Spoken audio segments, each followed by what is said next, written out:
Hey guys, it's Codemaster here, and we're back with another episode of the ball making series, how to make a ball rolling game. And I forgot to save my scene last time, so let's just do that right now. Just go up to File, click Save Scene, and then or never mind. Yeah, my scene already saved in the assets folder inside the project scene, and I called it scene 1 because I got off and it deleted everything, so I got everything back and I saved the scene. I didn't change anything though, the colors are the same, and yeah, so let's get started.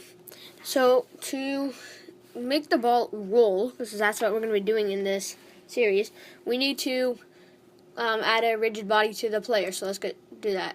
So click on player, and then click on add component, and then type in rigid body, and then click rigid body, and there you go.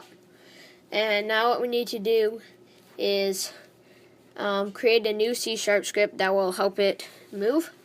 So what we need to do is create a new folder called scripts. Wait a minute. I like putting capital here because I like keeping it neat. Double click on script, right click, create C# script, and I'll call this, we'll call it player movement, okay? Player movement. There we go.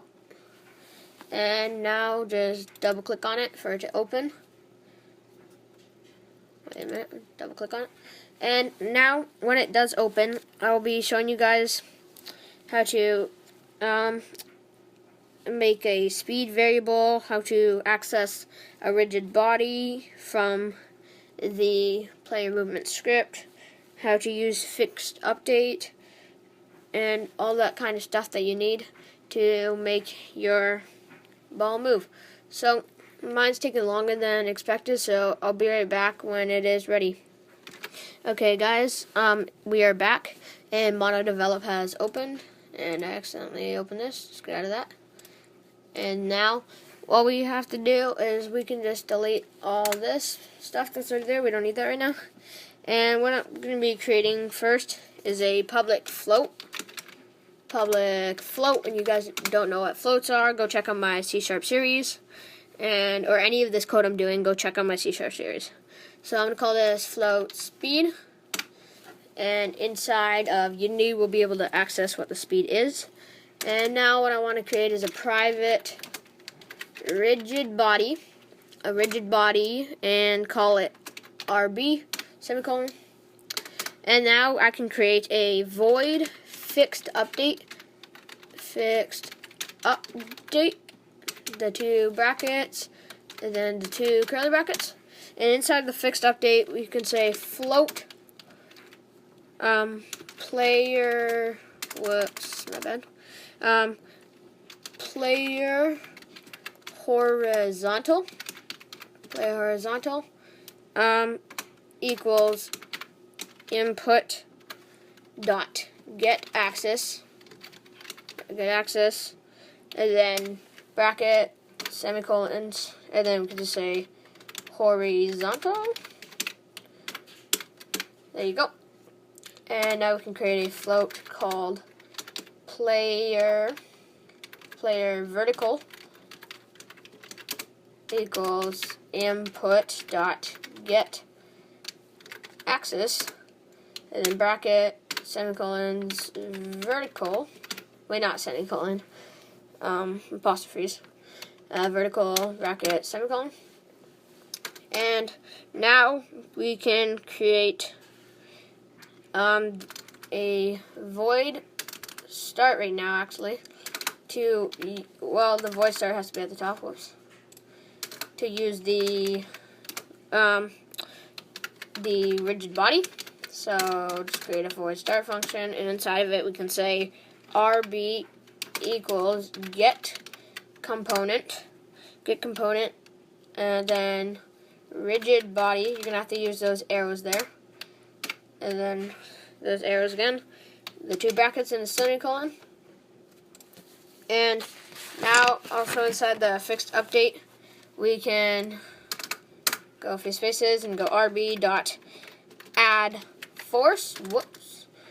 Add force, and then we can right now just put vector 3 in there, but we need to create a vector 3 and use it. So I'm just going to create I'm going to call it a public.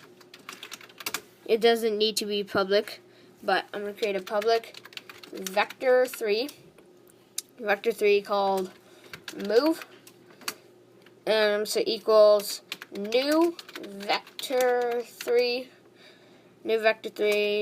bracket player horizontal, comma 0.0 f, because we don't need anything on the y value, and it's a float, so you gotta put the f there. And then we can say player vertical, and then bracket semicolon, and instead where it says, well, actually this vector 3 here doesn't need to be public at all, so I'm just going to change that. And where it says rb.addForce, instead of having vector 3 there, just put move there. Now if you control S, and you come back into the Unity scene, wait for it to recompile, and on the player, just click on player again, we can drag in the player movement script, because we don't have it yet on there, and I'll set the speed to like 5, and if we press play, wait for it to load. The game should load pretty soon. Just do it. And if we move around with your arrows, as you can see, it's not going to work because input access vertical is not set up. Okay, so we also have to set up our horizontal too. So we're just going to have to go to our input access. This should take us here, but if not, okay, I'll just do it myself. Edit, project settings, and click on input. And now it says axis. Go to horizontal, and then name can be, and then negative button for horizontal is, left.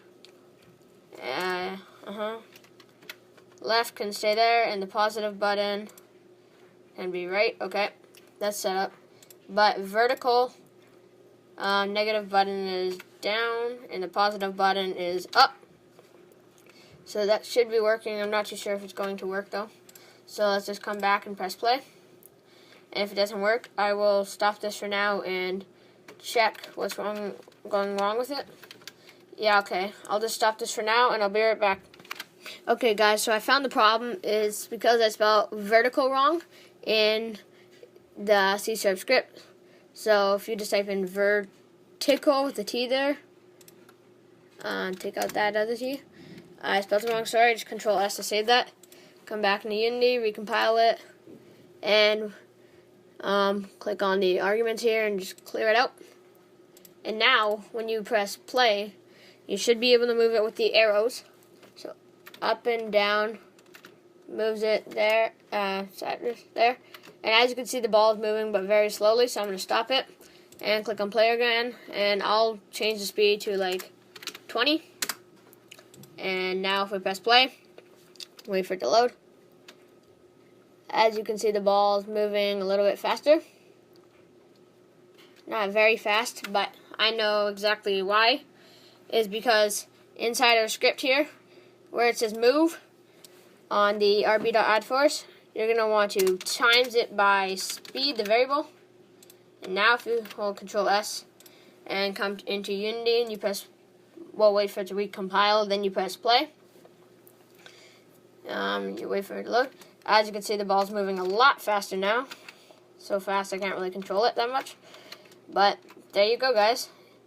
And that's how to roll the ball. And in future episodes, I'll be teaching you guys how to run into walls and not fall straight through them. And when you run into certain checkpoints, move on to new levels. And I'll be teaching you guys how to collect coins and get points for that. Maybe I might do that. And that's pretty much it for this episode. So if you liked it, please like and subscribe. And if you want to see more, comment down below. And see you guys next time. Goodbye.